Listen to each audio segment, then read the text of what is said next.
Assalamualaikum warahmatullahi wabarakatuh. Baiklah, kami dari kelompok 9 yang beranggotakan Rizky Nurul Hasanah, Raudatun Nikmah, Widya Santika yang akan mempresentasikan praktek observasi sekolah dengan judul Kompetensi Dasar Sosial. Kompetensi Dasar Sosial.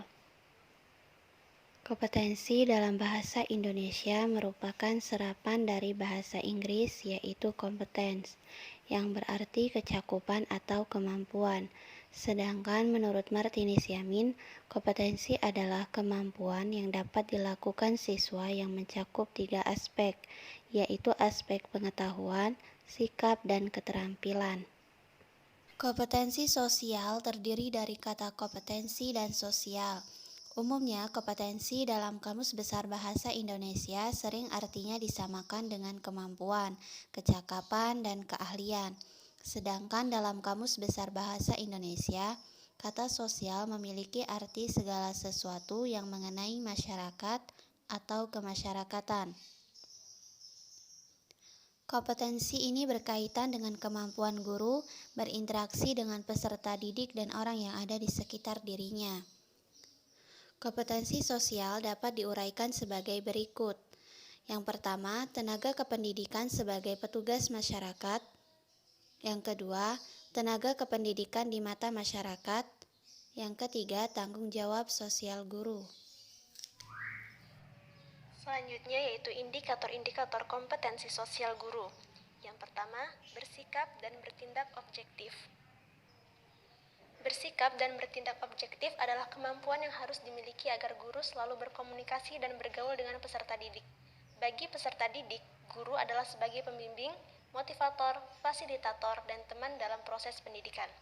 Walaupun demikian, guru bukanlah sosok yang diposisikan segala-galanya oleh peserta didik, karena guru tidak selamanya berada di samping peserta didik. Bertindak objektif berarti guru juga dituntut berlaku bijaksana, arif, dan adil terhadap peserta didik dalam bertindak. Kemudian, guru dituntut untuk objektif dalam berkata, objektif dalam berbuat, objektif dalam bersikap, dan objektif dalam menilai hasil belajar. Bertindak objektif dapat pula berarti bahwasanya guru sebagai figur sentral dalam proses pembelajaran harus senantiasa memperlakukan peserta didik proporsional. Yang kedua yaitu beradaptasi dengan lingkungan. Beradaptasi dengan lingkungan adalah kemampuan yang dituntut pada seorang guru. Beradaptasi dengan lingkungan berarti seorang guru perlu melakukan penyesuaian diri dengan lingkungan. Di lingkungan sekolah, guru diharapkan dapat beradaptasi dengan rekan-rekan seprofesi dan menyesuaikan diri dengan anak didik dalam proses pembelajaran. Yang ketiga, berkomunikasi secara efektif. Berkomunikasi dianggap efektif bila guru dapat memahami karakteristik sosial dan lingkungannya. Perlu diperhatikan dalam melakukan hubungan dengan sesama guru dan masyarakat dalam kultur. Kultur memiliki karakteristik khusus. Pertama, kultur adalah sesuatu yang general dan spesifik. Kedua, kultur adalah sesuatu yang dipelajari. Ketiga, kultur adalah simbol yang berbentuk verbal dan non-verbal. Keempat, kultur dapat membentuk dan melengkapi sesuatu yang dialami. Kelima, kultur adalah sesuatu yang dilakukan bersama-sama yang menjadi atribut sebagai anggota kelompok dan masyarakat. Dan yang keenam, kultur adalah sebuah model. Dan yang ketujuh, kultur adalah sesuatu yang bersifat adaptif. Yang selanjutnya yaitu empatik dan santun berkomunikasi. Sikap empatik dan santun menjadi hal yang penting dalam berkomunikasi. Seorang guru akan dikatakan profesional apabila ia memiliki citra di masyarakat. Ia banyak menjadi panutan atau teladan masyarakat di sekelilingnya. Sikap empatik dan santun dapat diaplikasikan dengan cara melakukan kritik, teguran, dan nasihat. Bahkan, empatik dan santun merupakan cara dan pendekatan yang dilakukan guru dalam melakukan komunikasi dengan anak, sesama kolega, dan masyarakat. Oleh karena itu, guru juga membutuhkan strategi dan pendekatan yang lebih intensif dapat diterima oleh lingkungan belajar. Bagian ketiga yaitu kemampuan sosial guru. Guru merupakan makhluk yang diberi tugas membina dan membimbing masyarakat ke arah norma yang berlaku. Untuk itu, guru harus memiliki kemampuan sosial dan mampu beradaptasi dengan masyarakat. Adapun jenis-jenis kemampuan sosial yang harus dimiliki guru adalah: yang pertama, keterampilan berkomunikasi dengan orang tua peserta didik. Keterampilan berkomunikasi dengan orang tua peserta didik, baik secara lisan maupun tulisan, akan sangat diperlukan oleh guru. Penggunaan bahasa yang baik dan benar digunakan agar orang tua peserta didik memahami berbagai masalah yang dihadapi di sekolah. Dan guru juga diharapkan menjadi tempat mengadu masyarakat dan orang tua peserta didik, serta dapat diajak bicara mengenai berbagai kesulitan yang dihadapi oleh peserta didik atau orang tuanya yang berkenaan dengan anaknya, baik di bidang akademik maupun sosial. Sehingga dapat disimpulkan bahwa kriteria kompetensi sosial meliputi: yang pertama, bertindak objektif.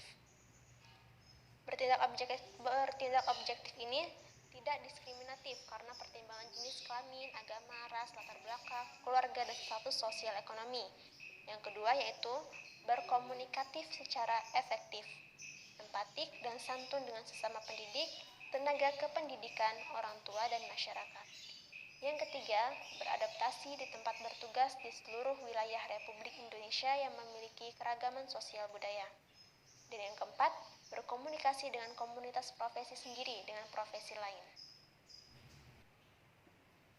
Selanjutnya, di poin keempat yaitu karakteristik guru yang memiliki kompetensi sosial. Ada 7 kompetensi sosial harus dimiliki agar guru dapat berkomunikasi dan bergaul secara efektif baik di sekolah maupun di masyarakat. Yakni, yang pertama, memiliki pengetahuan tentang adat istiadat baik sosial maupun agama. Yang kedua, memiliki pengetahuan tentang budaya dan tradisi. Yang ketiga, memiliki pengetahuan tentang inti demokrasi. Yang keempat, memiliki pengetahuan tentang estetika. Yang kelima, memiliki apresiasi dan kesadaran sosial. Yang keenam, memiliki sikap yang benar terhadap pengetahuan dan pekerjaan. Yang ketujuh, setia terhadap harkat dan martabat manusia. Adapun hal-hal yang menentukan keberhasilan komunikasi dalam kompetensi sosial seorang guru. Yang pertama yaitu audiens atau sasaran komunikasi. Yakni dalam berkomunikasi hendaknya memperhatikan siapa sasarannya, sehingga yang komunikator bisa menyesuaikan gaya dan irama komunikasi menurut karakteristik sasaran. Yang kedua, behavior atau perilaku, yakni perilaku yang diharapkan dari sasaran setelah berlangsung dan selesai komunikasi. Yang ketiga, condition atau kondisi, yakni dalam kondisi yang seperti apa ketika berkomunikasi sedang berlangsung.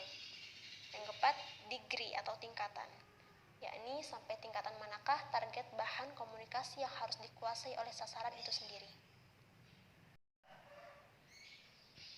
Selanjutnya yaitu aspek-aspek kompetensi sosial. Menurut Guru Tota dan DKK tahun 1990 mengemukakan beberapa aspek kompetensi sosial. Yang pertama, kapasitas kognitif, yaitu hal yang mendasari keterampilan sosial dalam menjalani dan menjaga hubungan interpersonal positif. Kapasitas kognitif meliputi harga diri yang positif, kemampuan memandang sesuatu dari sudut pandang sosial, dan keterampilan memecahkan masalah interpersonal.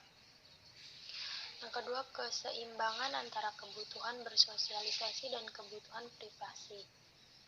Kebutuhan sosial merupakan kebutuhan individu untuk terlibat dalam sebuah kelompok dan menjalani hubungan dengan orang lain, sedangkan kebutuhan privasi adalah keinginan untuk menjadi individu yang unik, berbeda, dan bebas melakukan tindakan tanpa pengaruh orang lain. Yang ketiga, keterampilan sosial dengan teman sebaya merupakan kecakapan individu dalam menjalani hubungan dengan teman sebaya sehingga tidak mengalami kesulitan dalam menyesuaikan diri dengan kelompok dan dapat terlibat dalam kegiatan kelompok. Selanjutnya, peran guru di masyarakat. Guru harus memiliki kepribadian yang mencerminkan seorang pendidik. Tuntutan akan kepribadian sebagai pendidik kadang-kadang dirasakan lebih berat dibanding profesi lainnya.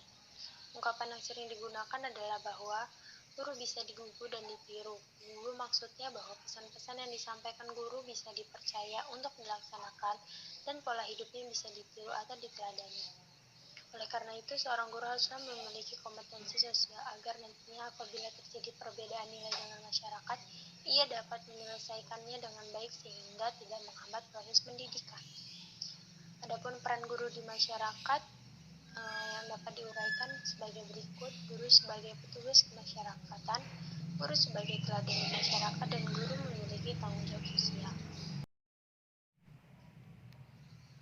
Selanjutnya, cara mengembangkan kompetensi sosial guru. Untuk mengembangkan kompetensi sosial seorang pendidik, kita perlu tahu target atau dimensi-dimensi kompetensi. Ada 15 yang dapat dimasukkan ke dalam dimensi kompetensi sosial. Yang pertama, kerja tim, melihat peluang, peran dalam kegiatan kelompok, tanggung jawab sebagai warga, kepemimpinan, relawan sosial, kedewasaan dalam berelasi, berbagi, berempati, kepedulian kepada sesama, toleransi, solusi konflik, menerima perbedaan, kerjasama, dan yang terakhir komunikasi. Cara mengembangkan kecerdasan sosial di lingkungan sekolah dapat dilakukan dengan berdiskusi, berani menghadapi masalah, bermain peran, kunjungan langsung ke masyarakat, dan lingkungan sosial yang beragam. Baiklah, sekian presentasi dari kelompok kami. Mohon maaf atas segala kesalahan. Terima kasih atas segala perhatian. Wassalamualaikum warahmatullahi wabarakatuh.